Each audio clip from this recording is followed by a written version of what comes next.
اور آپ میری طبیعت سے بھی واقف ہیں کہ میری ہمیشہ یہ کوشش رہی ہے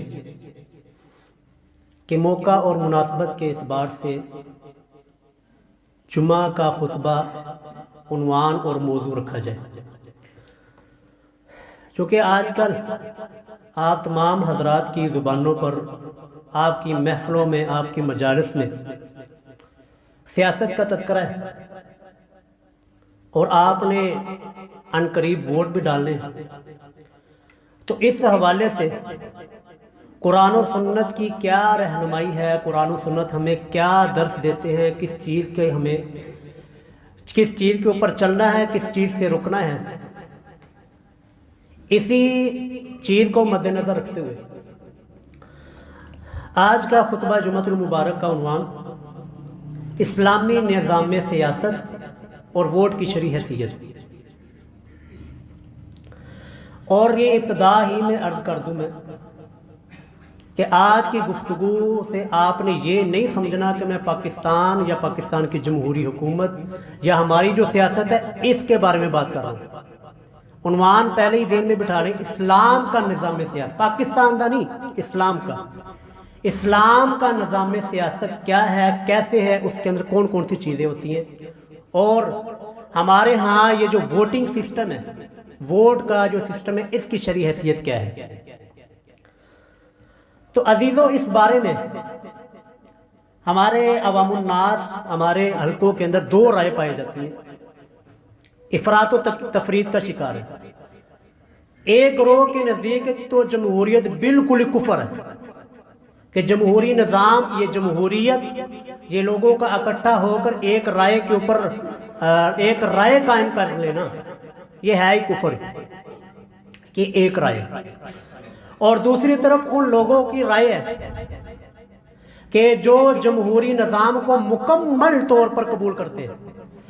اور اس جمہوری نظام کے حلال کو حلال سمجھتے ہیں، جمہوری نظام کے حرام کو حرام سمجھتے ہیں۔ یہ دو نظریے ہمارے معاشرے کے اندر پائے جاتے ہیں۔ ہم ان دونوں نظریات کے حامی نہیں ہیں، نہ ہی ہم مکمل طور پر جمہوریت کو کفر سمجھتے ہیں، اور نہ ہی ہم جمہوری نظام کو اتنا کھلا چھوڑتے ہیں کہ وہ اللہ کی حدود کو توڑ کر اپنی طرف سے حلال اور حرام کے فیصلے شروع کر دیں۔ ہمارا نقطہ نظر وہ وہی ہے جو قرآن و سنت نے ہمیں دیا ہے، کہ جس کے بارے میں تفصیل کے ساتھ آپ کے سامنے عرض کروں گا۔ عزیزو، اسلامی جو نظام ہے، اسلام کا نظام جس سے 1400 سال پرانی ہماری عمارت کھڑی ہے، اس کی بنیاد 4 چیزوں پر ہے۔ یہ 4 چیزیں اگر آپ نے سمجھ لی، آپ کو اسلامی نظام سمجھ آ جائے گا، اور جو پاکستان کے اندر چلنے والا جو نظام، آپ کو اس کی بھی سمجھ آ جائے گی۔ پھر آپ خود فیصلہ کر لیں گے کہ جمہوریت کو کفر کہنا ہے، یا کلمہ پڑھا کے اس کو مسلمان کرنا ہے، یا پھر اس کا کیا کرنا ہے۔ اسلامی نظام کے اندر 4 چیزیں بنیاد ہیں۔ پہلے نمبر پر اقتدار اعلیٰ، سرپرست اعلیٰ، حاکمیت اعلیٰ۔ وہ کون ہوگا؟ یعنی قانون کس کا بنایا ہوا ہوگا، قانون ساز کون ہوگا، یہ پہلی بنیاد ہے۔ اور دوسرے نمبر پر حکمران، آپ اس کو بادشاہ کہہ لیں، آپ اس کو خلیفہ کہہ لیں، آپ اس کو صدر کہہ لیں، وزیر اعظم کہہ لیں، جو مرضی کہہ لیں۔ یہ نظام کی دوسری بڑی بنیاد ہے کہ جس نے اس قانون ساز کو، جس نے قانون بنایا ہوا ہے، اس کے قانون کو آگے لوگوں کے اوپر نافذ کرنا ہے۔ دوسری بنیاد حکمران۔ اور تیسری بنیاد ہے جی سلیکشن، کہ اس حکمران کو سلیکٹ کیسے کرنا ہے، اس کو اوپر لانا کیسے ہے، اس کی سلیکشن کیسی ہوگی۔ یہ تیسری بنیاد ہے۔ اور چوتھی بنیاد اور آخری اور سب سے اہم، عوام الناس، کیونکہ سارے کا سارا نظام جو قانون بننا ہے تو وہ نافذ تو عوام الناس میں ہونا ہے، حکمران بننا تو عوام الناس میں سے بننا ہے، اور عوام الناس کے اوپر یہ حکومت ہونی ہے۔ تو سب سے بنیادی چیزوں میں سے بھی سب سے بنیاد وہ ہے عوام الناس، آپ اور میں لوگ۔ اب ایک ایک چیز کے اوپر ہم بات کرتے ہیں۔ سب سے پہلی جی اقتدار اعلیٰ، سرپرست اعلیٰ۔ اور قانون کس کا چلے گا؟ قانون ساز کون ہے؟ جمہوریت کے اندر جس جمہوری نظام کو ہم بھی کفر سمجھتے ہیں، وہ جمہوری نظام کفر کیا ہے کہ اس کے اندر عوام الناس کی رائے کو حلال اور حرام دیکھا جاتا ہے، کہ عوام کی اکثریت کی رائے جس چیز کو حلال کہہ دے اس کو حلال مان لیا جاتا ہے، عوام الناس کی اکثریت جس کو حرام کہہ دے اس کو حرام کا کہہ دیا جاتا ہے۔ ایسی جمہوری نظام کو ہم بھی کفر سمجھتے ہیں۔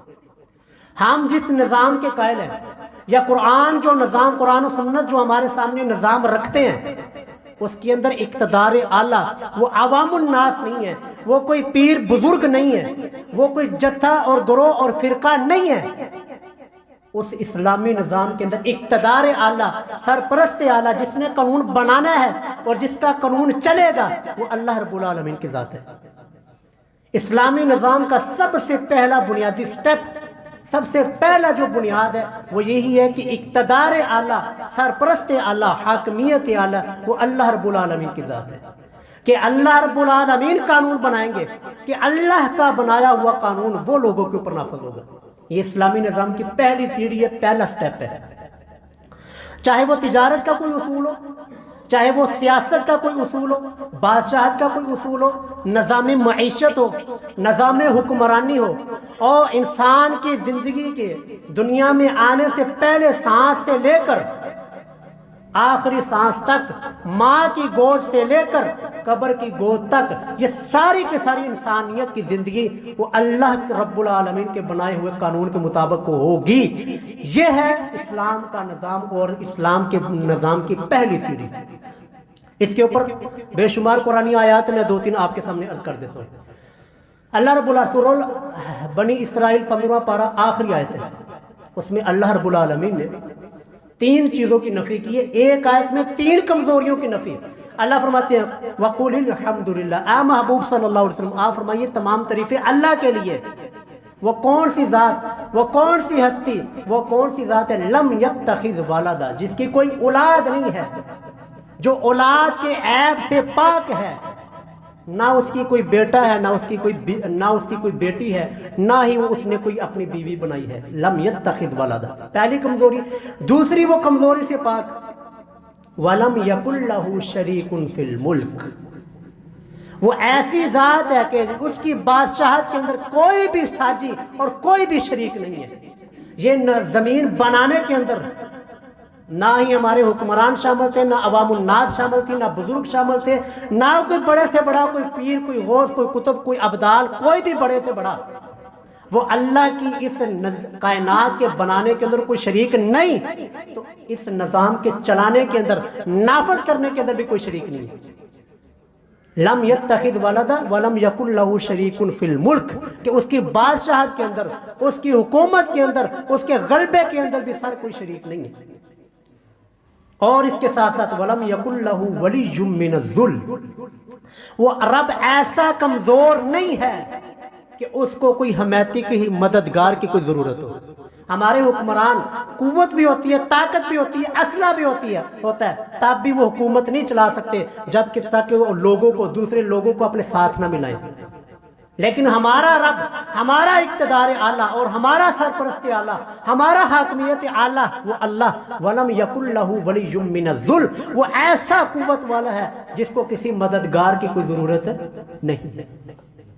دوسری آیت اللہ فرماتے ہیں اِنِ الْحُكْمُ إِلَّا لِلَّهِ، حکم اور بادشاہت اور فیصلہ وہ صرف ایک رب کا چلے گا اور کسی کا کوئی حکم، کوئی فیصلہ نہیں چلے گا۔ تیسری آیت حلال و حرام کا اختیار، یہ ساری کی ساری جمہوریت اور سارے کا سارا نظام، پوری کی پوری کائنات اکٹھی ہو جائے، وہ ایک چیز کو حرام کہہ دے، اللہ نے اس کو حلال کہا ہو، ہماری گردن کاٹ سکتی ہے، ہم اس کو حلال کو حرام نہیں جانیں گے۔ جس چیز کو اللہ نے حلال کہا ہو اسی کو ہم حلال کہیں گے، جس چیز کو اللہ نے حرام کہا ہو اسی چیز کو ہم حرام کہیں گے۔ اور عزیزو، اللہ نے اس چیز کے اوپر بڑی سختی سے ساتھ وعید کی ہے۔ یہ 11ویں پارے میں بھی موجود ہے سورہ یونس، اور سورۃ النحل 14ویں پارے کے اندر بھی موجود ہے۔ اللہ فرماتے ہیں قُلْ أَرَأَيْتُمْ، توجہ میری طرف رکھیے، اللہ فرماتے ہیں قُلْ أَرَأَيْتُمْ مَا أَنزَلَ اللَّهُ لَكُم مِّن رِزْقٍ، اے محبوب ان سے پوچھئے، ان سے کہیے کہ تمہارا کیا خیال ہے کہ جو اللہ نے آسمان سے تمہارے لیے رزق نازل کیا، فجعلتم منہ حراما وحلالا، اپنی مرضی کے ساتھ تم اس کو حرام ٹھہرا لیتے ہو، اپنی مرضی کے ساتھ تم اس کو حرام کر دیتے ہو۔ قل، ان سے پوچھئے اللہ اذن لکم ام علی اللہ تفترون، او اللہ نے تمہیں اجازت دی ہے اس بات کی؟ سر یہ جمہوریت وہ نظام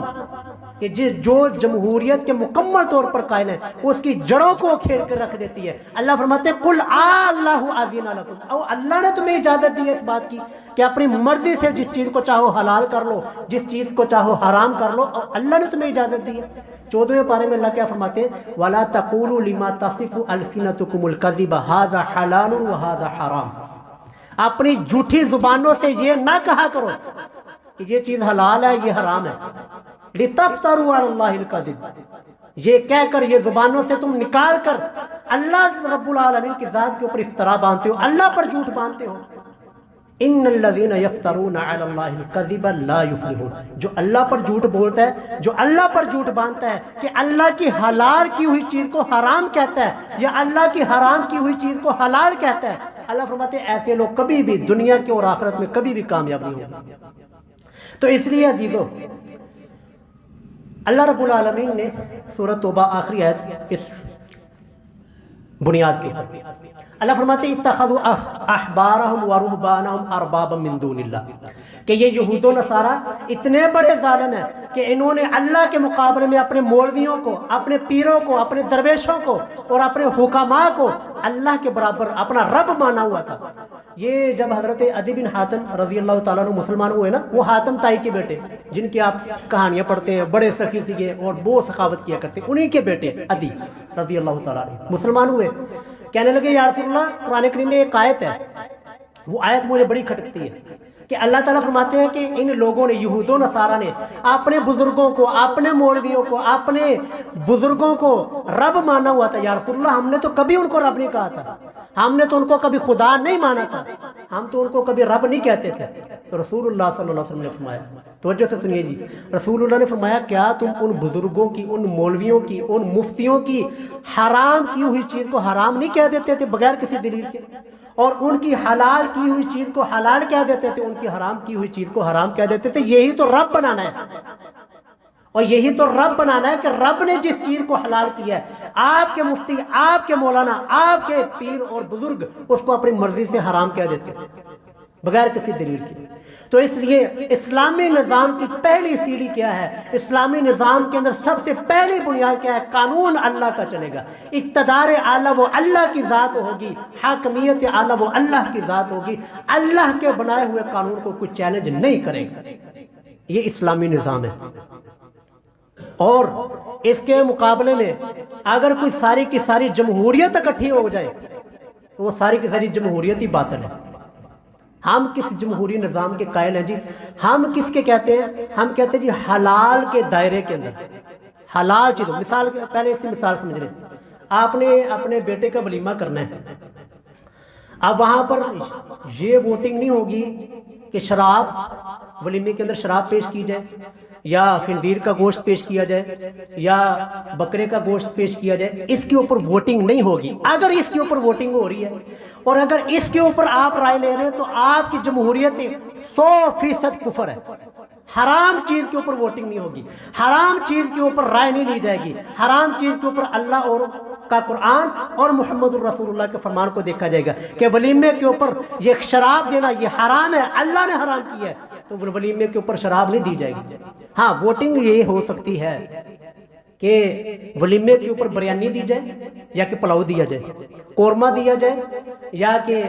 چکن اور مٹن دیا جائے، جو حلال چیزیں اس کے اندر ووٹنگ کی جائے۔ اس کثرت رائے کو اسلام نے بھی مانا ہے۔ آگے جا کر میں اس کے اوپر احادیث بھی پیش کرتا ہوں۔ تو پہلا ہمارا بنیاد اور نقطہ کلیئر ہو گیا کہ اسلامی نظام کے اندر حاکمیت اعلیٰ، اقتدار اعلیٰ، حلال اور حرام کا اختیار، کون سی چیز جائز ہے، کون سی چیز ناجائز ہے، کون سی چیز انسانوں کے لیے فائدہ مند ہے، کون سی چیز انسانوں کے لیے نقصان دہ ہے، یہ طے کرنا ایک رب کا کام ہے، اللہ کا کام ہے، اللہ کا قانون ہے۔ انسانوں کا بنایا ہوا قانون وہ لاگو نہیں ہوگا۔ باقی یہ نہیں دیکھنا، مجھ سے نہیں پوچھ رہا پاکستان کے اندر کیا ہو رہا ہے، وہ آپ نے خود فیصلہ کرنا۔ میں نے اسلامی نظام کے اوپر بات کرنی ہے۔ اسلامی نظام کا سر دوسری بنیاد اور دوسری سیڑھی وہ حکمران ہے۔ حکمران، بادشاہ آپ اس کو کہہ لیں، خلیفہ اس کو آپ کہہ لیں، آپ اس کو صدر کہہ لیں، آج کی زبان میں وزیر اعظم کہہ لیں، جو مرضی آپ کہہ لیں، یعنی کہ اس رب کے، توجہ جی، اس رب کے بنائے ہوئے نظام کو، رب کے بنائے ہوئے قانون کو کون سا بندہ لے کر لوگوں کے اوپر نافذ کرے گا، یہ اس کو کہا جاتا ہے حکمران۔ اس حکمران کے بارے، یہ حکمران جو ہوتا ہے نا اسلام کے اندر، قانون ساز نہیں ہوتا، قانون بنانے والا نہیں ہوتا، قانون نافذ کرنے والا ہوتا ہے، قانون لوگوں کے اوپر نافذ کروانے والا ہوتا ہے، بنانے والا نہیں ہوتا۔ اس نے یہ نہیں طے کرنا کہ چوری کی ہے تو اب کیا کرنا ہے، چوری کی سزا قانون اللہ نے بنایا ہوا ہے کہ چور کے ہاتھ کاٹیں گے، یہ حکمران کیا کرے گا، حکمران آ کر چور کے ہاتھ کاٹے گا، قانون اللہ کا نافذ اس بندے نے کرنا ہے۔ اس حکمران کے بارے میں اللہ رب العالمین نے اتنے کو سخت الفاظ قرآن کریم میں ارشاد فرمائے نا، اللہ نے 3 جگہ کے اوپر فرمایا، 6 پارہ سورہ المائدہ، اللہ فرماتے ہیں وَمَن لَمْ يَحْكُمْ بِمَا أَنزَلَ اللَّهُ، جس حکمران نے، جس بھی صدر وزیر اعظم نے، جس بادشاہ نے، جس خلیفہ نے لم يحكم بما انزل اللہ، اللہ کی نازل کی ہوئی شریعت کے مطابق فیصلہ نہ کیا،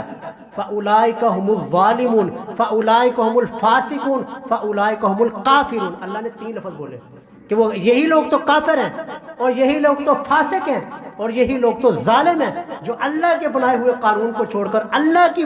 اتاری ہوئی شریعت کو چھوڑ کر اور اپنی طرف سے فیصلے کرتے ہیں۔ اب آپ نے مجھ سے نہیں پوچھنا ہے یہ پاکستان جو کی ہو رہا ہے، میں نے اسلامی نظام آپ کے سامنے رکھ دیا ہے۔ اسلامی حکمران یہ ہوتا ہے کہ وہ اللہ کی شریعت کے مطابق فیصلہ کرتا ہے، اسلامی حکمران یہ ہوتا ہے کہ وہ اللہ کی نازل کی ہوئی شریعت کو آگے لوگوں کے اوپر نافذ کرتا ہے، یہ اسلام کا نظام ہے۔ اور یہ اتنا مشکل کام ہے نا جی، بہت اوکھا ہے۔ اسی وجہ سے حضرت امام ابو حنیفہ رحمہ اللہ تعالیٰ نے جان دے دی ہے اور زہر پینا گوارا کر لیا، لیکن یہ حکومت کا عہدہ نہیں قبول کیا گیا۔ انہوں نے، بادشاہ نے کہا تھا حکومت کا عہدہ قبول کر لو، لیکن امام صاحب نے ٹھکرا دیا۔ امام صاحب کا جنازہ ہی جیل سے اٹھا اسی عہدے کی وجہ سے۔ ہے کتنا اوکھا کہ امام صاحب نے عہدہ نہیں قبول کیا، لیکن جو عادل حکمران ہو اور انصاف کرنے والا ہو، اس کے بارے میں تو صحیح احادیث میں موجود ہے کہ قیامت والے دن جن کو اللہ نے عرش کا سایہ عطا فرمانا ہے، عرش کا سایہ جن کو ملنا ہے، ان میں سے ایک یہ بھی حکمران ہوگا جس نے عدل و انصاف کے ساتھ فیصلہ کیا ہوا۔ حکمران کے بارے میں جی 3 مسائل آپ سن لیں۔ پہلا کہ حکومت کا مطالبہ کرنے والا نہ ہو، یعنی حکومت خود سے آگے بڑھ کے مطالبہ کر، منو حکمران بناؤ، منو ایم این اے، مجھے وزیر اعظم، مجھے یہ لگا دو، مجھے یہ لگا دو، مطالبہ کرنے والا نہ ہو۔ کیونکہ مطالبہ، حضرت ابو موسیٰ اشعری، صحیح بخاری 2261 حدیث کا نمبر ہے، حضرت ابو موسیٰ اشعری رضی اللہ تعالیٰ عنہ فرماتے ہیں میرے ساتھ نا اشعری قبیلے کے 2 شخص تھے، انہوں نے کہا جی رسول اللہ کو ملنا ہے، میں نے بڑی ٹال مٹول کی، لیکن بالآخر انہوں نے مجھے راضی کر لیا کہ رسول اللہ کے پاس جاتا۔ رسول اللہ کے پاس گئے، میں نے مسئلہ پوچھا، تو مسئلہ پوچھنے کے بعد او جوڑے 2 بندے گئے تھے نا، وہ آ کر کہنے لگے یا رسول اللہ ہمیں بھی آپ گورنر بناتے ہیں، لوگوں کو حکومت عطا کرتے ہیں، اور لوگوں کو آپ مختلف جگہ کے اوپر زکوٰۃ کے اوپر عامل بناتے ہیں، اور لوگوں کو آپ امیر بنا کر بھیجتے ہیں، یا رسول اللہ ہمیں بھی امیر بنایا کریں، یا رسول اللہ ہمیں بھی حکومت دیا کریں، ہمیں بھی لوگوں کا امیر بنایا کریں۔ آئے ہائے، حضرت ابو موسیٰ اشعری فرماتے ہیں یا رسول اللہ اگر مجھے پتا ہوتا کہ اگر ان لوگ دونوں نے آ کر آپ سے یہ فرمائش کرنی ہے، یہ مطالبہ کرنا ہے، تو میں ان دونوں کو کبھی اپنے ساتھ لے کر بھی نہ آتا۔ تو رسول اللہ صلی اللہ علیہ وسلم نے آگے فرمایا کہ ہم سے جو حکومت کا مطالبہ کرتا ہے ہم اس کو حکومت نہیں دیتے۔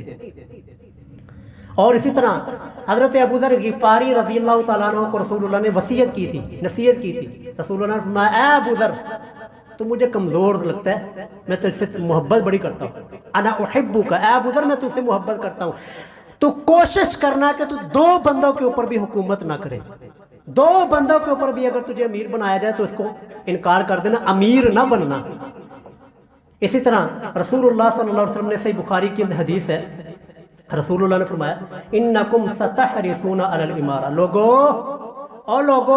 حکمرانوں تم امارت کے بہت زیادہ حریص ہو،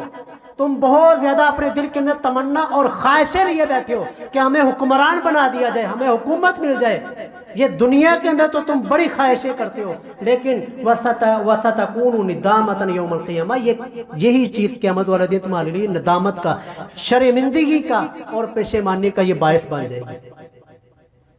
کیونکہ ان کو آخرت کا نہیں پتہ کہ آخرت کے اندر ہونا کیا ہے۔ حضرت عمر رضی اللہ تعالیٰ عنہ شہادت، وہ خنجر لگا ہے اور زخم لگ رہا ہے، آ کر لوگ خوشخبریاں سنا رہے ہیں، اے امیر المومنین آپ تو بڑے اچھے ہیں، بڑی اچھی حکومت کی، اسلام کے لیے آپ کی بڑی خدمات ہیں، اب آپ کو اللہ نے شہادت بھی دے دی۔ اور حضرت عمر جیسا حکمران بھی کہتا ہے رضی اللہ تعالیٰ عنہ کہ میں تو یہ خواہش کرتا ہوں اللہ سے کہ اللہ مجھے برابر چھوڑ دے، میں یہ نہیں چاہتا کہ میں نے جو حکومت کی اس کے اوپر مجھے ثواب ملے، میں کہتا ہوں بس اللہ مجھے نہ ثواب دے نہ عذاب دے، بس برابر مجھے چھوڑ دے، کیونکہ ان کو پتا تھا کہ آخرت کے اندر ہونا کیا ہے۔ تو اس لیے عزیزو، حکمران کے بارے میں پہلا قانون یہ ہے کہ حکمران خود سے مطالبہ کرنے والا نہ ہو۔ دوسرا، اگر جی نااہل بندہ کھڑا ہو جائے، یعنی کہ نااہل ہے یا نااہل تو نہیں ہے لیکن یہ کہ وہ بندہ حکومت نہیں چلا سکتا، یا چلا تو سکتا ہے لیکن یہ کہ اس کی حکومت میں آنے سے فتنے کا خطرہ ہو اور فتنہ اور فساد آ سکتا ہو، تو اس کے مقابلے میں صحیح بندے کا کھڑا ہونا بالکل سنت اور حضرت ابوبکر صدیق رضی اللہ تعالیٰ عنہ کی سنت سے ثابت ہے۔ ثقیفہ بنی ساعدہ حدیث میں نے آپ کے سامنے بڑی تفصیل کے ساتھ بیان کی ہوئی ہے۔ حضرت سعد بن عبادہ رضی اللہ، رسول اللہ کی وفات کے بعد حضرت سعد بن عبادہ رضی اللہ تعالیٰ عنہ امیدوار کھڑے ہوئے خلافت کے لیے۔ اب حضرت سعد بن عبادہ رضی اللہ تعالیٰ عنہ اہل بھی ہیں، حکومت چلا بھی سکتے ہیں اور مدینہ کے سردار ہیں، لیکن قریش کے مقابلے میں کچھ نہیں تھے۔ اور حضرت ابوبکر صدیق گئے، حضرت ابوبکر صدیق نے جا کر حدیث سنائی کہ رسول اللہ نے فرمایا تھا الائمۃ من قریش، کہ ائمہ حکمران خلفاء وہ قریش میں سے ہوں گے۔ تو حضرت ابوبکر صدیق، پھر بہرحال ایک لمبی چوڑی یہ بات ہے کہ حضرت ابوبکر صدیق کی بات کہتی ہوئی، تو میں نے اس میں سے یہ آپ کے سامنے یہ مسئلہ عرض کیا، اگر کوئی نااہل بندہ یا کوئی اہل تو ہو لیکن اس کے حکومت میں آنے سے فتنے کا اندیشہ ہو اور فتنہ اور فساد برپا ہو سکتا ہو، تو اس کے مقابلے میں اچھے بندے کا کھڑا ہونا بالکل درست ہے اور وہ کھڑا ہو سکتا ہے۔ حضرت یوسف علیہ السلام نے بھی فرمایا تھا قال اجعلنی علی خزائن الارض، کہ مجھے وزیر خزانہ بنا دو۔ اس کے بعد عزیزو، تیسری جو چیز آتی ہے جی سلیکشن کی، یہ ہمارا مسئلہ ہے کہ اس حکمران کی سلیکشن کیسے کرنی ہے، اس کو سلیکٹ کیسے کرنا ہے، اس کو حکمران بنانا کیسے ہے، کون سا طریقہ اختیار کرنا ہے۔